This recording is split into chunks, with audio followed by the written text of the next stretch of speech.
गर्मियों में गुलाब का पौधा अक्सर सूखने लगता है, फ्लावरिंग नहीं करता और पौधा ख़राब हो जाता है। आज के वीडियो में आप जान पाएंगे कि किस तरीके से समर्स में हमें अपने रोज़ प्लांट की केयर करनी चाहिए और किस तरीके से हम अपने पौधे को हरा भरा और घना बना करके रख सकते हैं।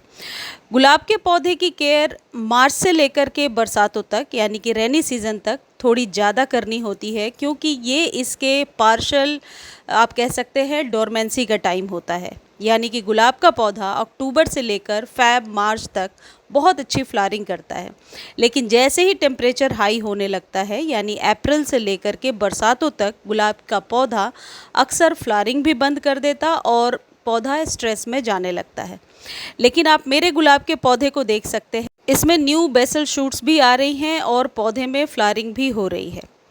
गुलाब के पौधे में बहुत अच्छी फ्लावरिंग लेने का जो समय होता है वो अक्टूबर से मार्च तक होता है, लेकिन बीच के जो 3 महीने हैं यानी जब टेम्परेचर बहुत हाई होता है, कहीं कहीं 40 टू 48 डिग्री के बीच में टेम्परेचर है, ऐसे में गुलाब के पौधे को संभाल कर रखना ज़रूरी है, ना कि फ्लावरिंग लेना, क्योंकि फ्लावरिंग तो ये इक्का दुक्का ही करेगा।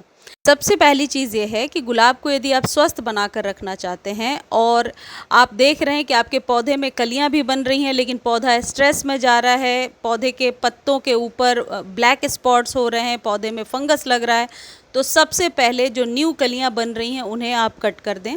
क्योंकि यदि आप पौधे को बचा कर रखना चाहते हैं तो 3 महीने सिर्फ इसके स्वस्थ रहने पर आप फोकस करेंगे, ना कि कलियों के लेने पर। इसको काटना कहाँ से है ये देख लीजिए, जहाँ से न्यू स्टेम निकली है और नीचे की 2 लीफ निकल रही है, इस जगह से जब आप कट करेंगे तो यहाँ पर जहाँ से कि 2 स्टेम निकलती हैं वहाँ पर हमेशा एक ऐसे हार्मोन को आप कह सकते हैं डेवलप कर पाते हैं हम काटने के बाद, कि वहाँ से न्यू ब्रांच बहुत जल्दी ले पाते हैं।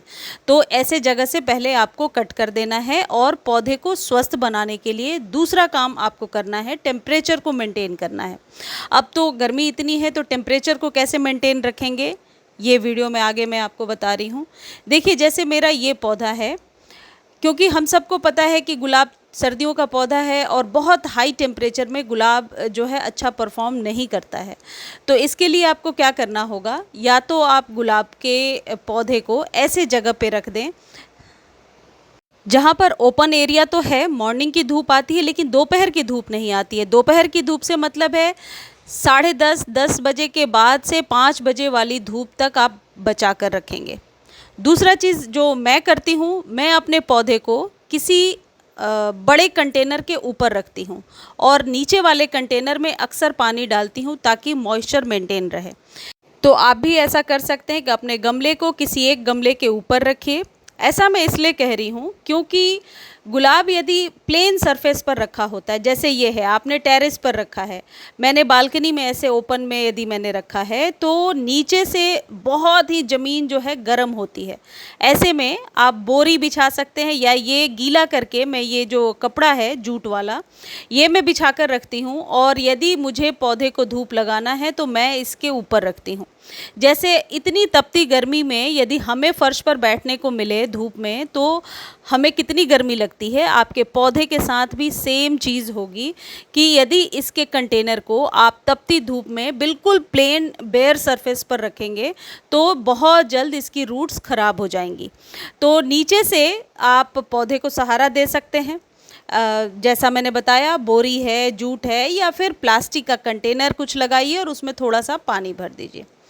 अब यदि आपके पौधे की पत्तियां कुछ पीली सी हो रही हैं और पौधे में कह सकते हैं ब्लैक स्पॉट है या वाइट स्पॉट है, तो सबसे पहले सॉइल को चेक कीजिए। अब क्योंकि हमें लगता है कि पौधे को दोपहर में भी जो है हम पानी दे सकते हैं जिससे कि मिट्टी गीली रहेगी तो पौधा स्वस्थ रहेगा, या मॉर्निंग में पानी दें या इवनिंग में पानी दें। कई लोग कहते हैं कि हमारे यहाँ ईस्ट फेसिंग है या नॉर्थ फेसिंग है, या जो भी जिस भी तरफ आपने अपने पौधे को रखा है, आपको इस चीज़ का ध्यान रखना है कि दोपहर में कभी भी पानी ना दें। और एक बहुत इम्पॉर्टेंट चीज़ ये है कि यदि आप टंकी के पानी को डायरेक्ट अपने गुलाब में देते हैं तो निश्चित तौर पर गुलाब का पौधा ख़राब हो जाएगा, क्योंकि आजकल गर्मियों में टंकी का पानी बहुत गर्म होता है। कहने का मतलब है कि गर्म पानी आपके पौधे में ना जाए, इस बात का ध्यान रखें। यदि आपको देना है, थोड़ी देर उसे नॉर्मल टेम्परेचर पर आप बाल्टी में भर के रख दीजिए।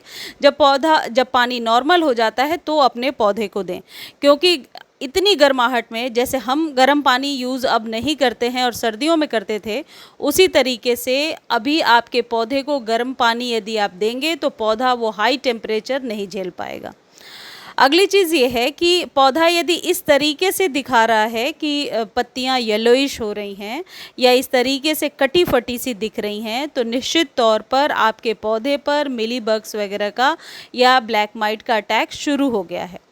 तो इसमें आप एक काम करेंगे, ऐसा ना हो कि आप ये सोच रहे हैं कि इस पर अटैक हो गया है तो मैं पौधे को ट्रिम कर देता हूँ या कट कर देता हूँ या कर देती हूँ। ऐसा बिल्कुल भी ना करें। ट्रिमिंग कटिंग के लिए ये बिल्कुल उचित टाइम नहीं है। ये 3 महीने आप अपने पौधे पर कैंची बिल्कुल नहीं चलाएंगे। यदि पत्तियाँ हटानी हैं, खुद ब खुद ऐसे आप इस तरीके से जैसे भी अपने हाथों से ही हटाइए। कैंची लगाते ही आपका पौधा डाई बैक के प्रॉब्लम में चला जाएगा। पौधे को घना बनाने का, ट्रिम करने का सबसे उचित समय रेनी सीज़न होता है, यानी कि जब बरसात के समय आप कैंची लगाएंगे तो आप डबल ग्रोथ ले पाएंगे। वो समय होता है अपने पौधे को घना करने का। आप हाथों से ही इसे हटाइए। अब अगली चीज़ ये है कि वाटरिंग किस तरीके से करनी है। देखिए, वाटरिंग हमेशा मॉर्निंग में कीजिए, क्योंकि सुबह सुबह जब आप पौधे को पानी दे देते हैं और जब दोपहर की धूप आपके पौधे पर आएगी तो पौधा उस धूप से झुलसेगा नहीं। यदि आपने पूरे दिन पानी नहीं दिया और सीधा रात को या इवनिंग में पानी दे रहे हैं तो पूरे दिन में आपके पौधे बिल्कुल, आप कह सकते हैं, सूख करके आप देखेंगे यदि तो बिल्कुल ड्राई पत्ते होकर के झुक जाते हैं। तो इसलिए मॉर्निंग का पानी हमेशा सही है। अब कई लोग कहते हैं कलियों पे पानी दें या ना दें, कोई चीज़ का स्प्रे करें या ना करें। देखिए, धूप इतनी तेज़ है कि कुछ सेकंड्स लगते हैं और पानी जो है सूख जाता है। यदि आप किसी बर्तन में पानी करके अपने टेरेस पर रखेंगे तो करीब 5 मिनट बाद आप देखेंगे कि वो बर्तन बिल्कुल सूखा पड़ा है। तो गुलाब को नहाना पसंद है, इसलिए इसको बहुत अच्छे से शावर कीजिए। यदि मॉर्निंग में आपने पानी दे दिया तो इवनिंग में आप इस पर शावरिंग ज़रूर करेंगे। शावरिंग करने से पौधा स्वस्थ रहता है। अब बात करते हैं कि आपके पौधे को खाद देना है या नहीं देना है, क्योंकि मैंने बोला कि देसी गुलाब तो शायद फ्लावरिंग इक्का दुक्का करे, इंग्लिश रोज़ तो बिल्कुल भी फ्लावरिंग बंद कर देता है।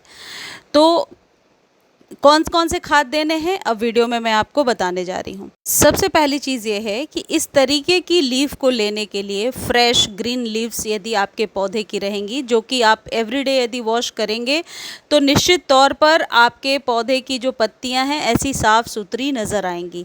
देखिए, पानी रहा ही नहीं। शावरिंग करने के बाद आजकल गर्मियों में तुरंत ही पानी सूख जाता है। तो इस तरीके के फ्रेश लीव्स को लेने के लिए 2-3 चीज़ें हैं जो रिस्पॉन्सिबल हैं, जो आप दे सकते हैं। पहली चीज़ है एप्सम सॉल्ट, जो गुलाब पर बहुत ही बढ़िया काम करता है। गुलाब यदि इस तरीके से येलो हो रहा है, इसमें मैग्नीशियम की कमी हो गई है और इस तरीके से यदि पत्ते की नसें दिख रही हैं तो समझ जाइए कि आपके पौधे में फोटोसिंथेसिस की क्रिया करने की क्षमता कम हो गई है, इम्यूनिटी वीक हो गई है। तो जब आप लीफ को वॉश करते हैं तो खुलकर सांस ले पाता है पौधा और बहुत अच्छे से फोटोसिंथेसिस के प्रोसेस को करता है।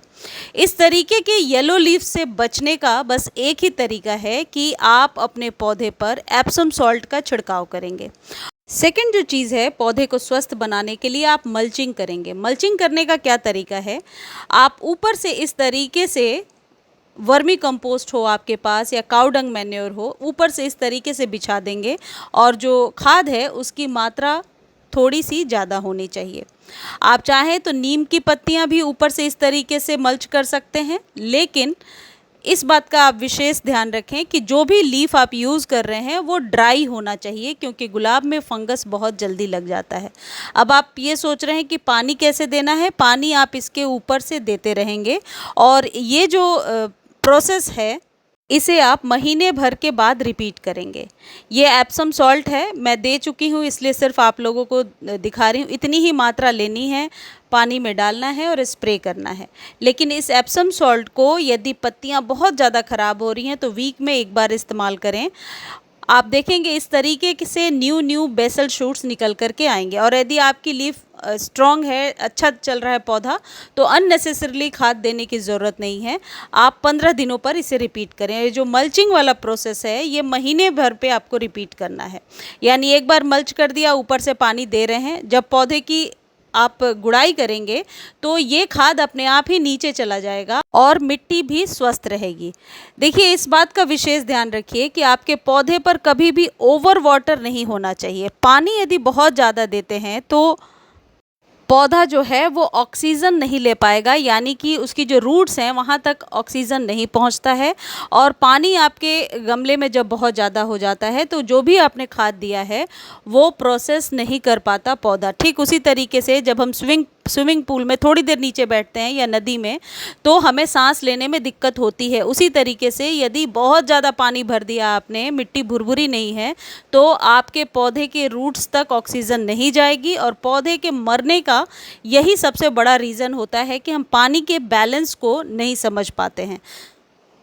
गुलाब का जो सरफेस एरिया है, जो ऊपरी सतह है, उसको क्लीन रखना ज़रूरी है। मल्च कर दीजिए, लेकिन कोई भी पत्ती वगैरह ज़्यादा ना गिरी हो, जिससे कि पौधा जो है क्या आप कह सकते हैं फंगस का शिकार ना हो। देखिए, जैसे मैंने ये मल्च कर दिया, अब जब मुझे पानी देना होगा उसके पहले मैं इस तरीके से गुड़ाई करूँगी। ये प्रोसेस 10 डेज़ पर आपको करना पड़ेगा। अब यदि पौधे में फंगस लग रहा, हालांकि एप्सम सॉल्ट बहुत हद तक फंगस से बचाव करता है, लेकिन घरेलू विकल्प में क्या कर सकते हैं, 4 लहसुन की कलियां ले लीजिए और उसे कूट लीजिए। कूट कर रात भर पानी में छोड़ दीजिए और अगले दिन उसमें 1 चम्मच शैम्पू या डिश वॉश सोप मिलाइए और इसको स्प्रे बॉटल में भर लीजिए छान कर। लहसुन जो है वो उसके जो गंध से जो पौधे हैं उन पर बहुत हद तक आप कह सकते हैं माइट से या मिलीबग से या बग से छुटकारा पाया जा सकता है। 4-5 कलियां ले सकते हैं 2 पौधे के लिए। 1 चम्मच शैम्पू या डिशवॉश सोप लीजिए, दोनों को छानिए और स्प्रे बॉटल में डालिए। अब स्प्रे कितना करना है, मान लीजिए आज इवनिंग में आपने स्प्रे कर दिया, कल या परसों 2 दिन वॉच कीजिए अपने पौधे को। यदि अभी भी मिलीबग्स का अटैक दिख रहा है या ब्लैक माइट्स का अटैक दिख रहा है तो वापस से स्प्रे कर दीजिए। वीक में 2 या 3 बार जब आप स्प्रे कर लेंगे तो आप देखेंगे कि आपका पौधा बिल्कुल स्वस्थ होता जा रहा है। अब एक चीज़ और है, जिनके पौधे पर फंगस नहीं लगी है वो भी इसका इस्तेमाल कर सकते हैं, लेकिन एक डेट निश्चित कर लीजिए और उसी डेट को, मान लीजिए आज 9 मई है, आज के दिन यदि हमने स्प्रे कर दिया अपने पौधे पर तो अगले 9 मई को फिर हम कोशिश करेंगे कि सर्कल को रिपीट कर सकें आफ्टर 28 और 30 डेज़। इससे आपका पौधा स्वस्थ रहेगा और हमें ब्लैक माइट्स के अटैक का इंतज़ार नहीं करना चाहिए। ये एक ज़रूरी प्रोसेस है जो महीने में एक बार रिपीट करके हम अपने पौधे को स्वस्थ बना सकते हैं। और ये जो लहसुन और शैम्पू का जो घोल मैंने आपको बताया है, ये आप अपने सभी पौधों पर डाल सकते हैं। यदि आप नहीं लहसुन और शैम्पू के घोल को इस्तेमाल करना चाहते हैं तो दूसरा विकल्प ये है कि आप नीम ऑयल और उसमें थोड़ा सा शैम्पू मिला करके इस्तेमाल कर सकते हैं, या फिर कोई अच्छा सा फंजीसाइड लेकर स्प्रे कर सकते हैं। कई बार फंजीसाइड के स्प्रे से गर्मियों में मैंने देखा है कि पौधा जलने भी लगता है, इसलिए घरेलू विकल्प एक बेहतर ऑप्शन है। इस तरीके से आप अपने गुलाब के पौधे को स्वस्थ बना सकते हैं। मैंने कोशिश किया है सारे पॉइंट्स को ऐड करने के लिए, फिर भी कुछ यदि रहता है आप कमेंट सेक्शन में पूछ लीजिए, मैं ज़रूर बता दूंगी। और बहुत मेहनत से वीडियो बनाया है, इसलिए कोशिश कीजिए कि आप चैनल को लाइक, शेयर और सब्सक्राइब ज़रूर करें। और मेरा एक और चैनल है प्रियाज़ बालकनी गार्डन, उस पर आप देख सकते हैं किस पौधे को मई जून में हम लगा सकते हैं।